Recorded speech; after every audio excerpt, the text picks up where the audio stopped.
നമസ്കാരം. നമ്മുടെ ജീവിതത്തിൽ നമ്മൾ ഓർമ്മ വെച്ച കാലം മുതൽ ഇന്ന് വരെ ഇനി നാളെയും ഏതെങ്കിലും ഒരു മതത്തിലോ ആചാരത്തിലോ വിശ്വാസത്തിലോ ഊന്നിയിട്ട് തന്നെയാണ് ജീവിതം മുന്നോട്ട് നയിക്കേണ്ടി വരിക.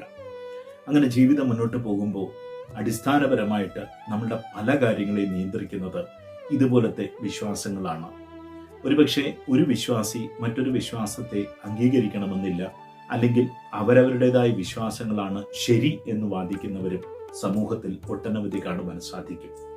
നാം മനസ്സിലാക്കേണ്ടത്, ഈ പ്രപഞ്ചത്തിലെ ഒരു മതവും മറ്റൊരു മനുഷ്യനോ ഒരു ജീവജാലത്തിനോ ഉപദ്രവം ചെയ്യുവാൻ പറയുന്നില്ല. അതുകൊണ്ട് തന്നെ നമ്മളുടെ എല്ലാവരുടെയും മനസ്സിൽ അടിസ്ഥാനപരമായിട്ട് വിശ്വസിക്കുന്ന മതത്തെ ശ്രേഷ്ഠമായി കാണുകയും മറ്റു മതങ്ങൾ ശ്രേഷ്ഠമല്ലാതിരിക്കുവാനായിട്ടോ അല്ലെങ്കിൽ ശ്രേഷ്ഠമല്ല എന്ന് വാദിക്കുവാനോ തയ്യാറാവാതിരിക്കുക എന്നുള്ളതാണ് പ്രധാനമായിട്ടുള്ള ഘടകം. നമ്മൾ കാണുന്ന ഈ ലോകത്തിലുള്ള പല ആചാരങ്ങളും അനുഷ്ഠാനങ്ങളും അത് ചെയ്യുന്നവര് ഒരുപക്ഷെ വളരെ ഭക്തിയോടെയും ശ്രദ്ധയോടെയും ചെയ്യാം. അത് ചെയ്യാത്ത ആൾക്കാർ അല്ലെങ്കിൽ പുറമെ നിൽക്കുന്ന ആൾക്കാർ അതിനെ വക്രീകരിക്കുന്ന രീതിയിൽ ചിന്തിക്കുകയും അത് ശരിയല്ല എന്ന് വാദിക്കുകയും ചെയ്യുന്നൊരവസ്ഥകൾ പലപ്പോഴും കാണാറുണ്ട്. പക്ഷെ എല്ലാ മതവിഭാഗത്തിൽപ്പെട്ടവരോടും എല്ലാ മതവിഭാഗത്തിലോ രാഷ്ട്രീയത്തിലോ സമൂഹത്തിലെ ഏത് മേഖലയിൽ പ്രവർത്തിക്കുന്നവരും എപ്പോഴും ചെയ്യാൻ പറ്റിയ ഒരു പ്രാർത്ഥനയുണ്ട്. ബോധാനന്ദ സ്വാമികൾ എഴുതിയിട്ടുള്ള ഗുരുദേവന്റെ, ശ്രീനാരായണ ഗുരുദേവന്റെ പ്രഥമ ശിഷ്യരിൽ ഒരാളായിട്ടുള്ള ബോധാനന്ദ സ്വാമികൾ എഴുതിയിട്ടുള്ള ഒരു വലിയ പ്രാർത്ഥനയിൽ 4 വരികൾ ഞാൻ എന്നും എല്ലായ്പ്പോഴും എല്ലാവർക്കും പറഞ്ഞു കൊടുക്കുന്നതാണ്. ആ വരികൾ ഇങ്ങനെയാണ്: എന്നാലുപദ്രവമൊരുത്തനുമൊന്നു കൊണ്ടും എന്നാളുമേൽ കരുതു ഞാൻ കരുതാതെ കണ്ടും നന്നായി വരട്ടെ മമ വൈരി ജനങ്ങൾ പോലും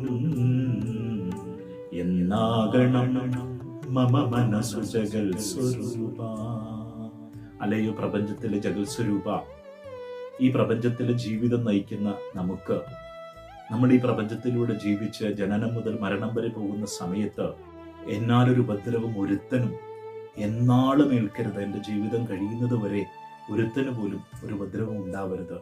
നന്നായി വരട്ടെ മമ വൈരിജനങ്ങൾ പോലും, എൻ്റെ വൈരിജനങ്ങളായിട്ടുള്ള ശത്രുജനങ്ങളായിട്ടുള്ളവർ പോലും നന്നായി വരട്ടെ, അങ്ങനെയാവണേ എൻ്റെ മനസ്സ് എന്നാണ് പ്രാർത്ഥിക്കുന്നത്.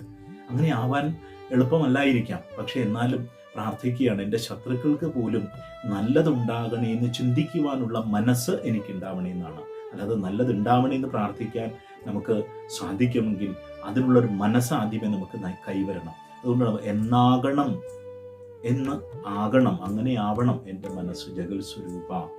എത്ര ഹൃദ്യമായ പ്രാർത്ഥനയാണ് നോക്കൂ. ഇത് ഏതു വിഭാഗത്തിൽപ്പെട്ട ആൾക്കാരും എല്ലാ ദിവസവും അവരവരുടെ പ്രാർത്ഥനയിൽ ഉൾപ്പെടുത്താനായിട്ട് പരിശ്രമിക്കുക. നിങ്ങളുടേതായ ശൈലിയിലാവാം, അതിലൊന്നും വിരോധമില്ല. ലോകത്തിലെ പ്രപഞ്ചത്തിലെ സർവ്വ ജീവജാലങ്ങൾക്കും ഐശ്വര്യവും ശാന്തിയും സമാധാനം തരുവാനായിട്ട് നമ്മളാലാവും വിധന്ന ഒരു പ്രാർത്ഥന സാധിക്കുമെങ്കിൽ നമ്മൾക്കത് ചെയ്യാം. നമ്മളുടെ ജീവിതത്തിൽ ഉണ്ടാകുന്ന മാറ്റം അത്രത്തോളം വലുതായിരിക്കും എന്നുള്ള കാര്യത്തിൽ യാതൊരു സംശയമില്ല. എല്ലാവർക്കും നന്മ ഉണ്ടാവട്ടെ.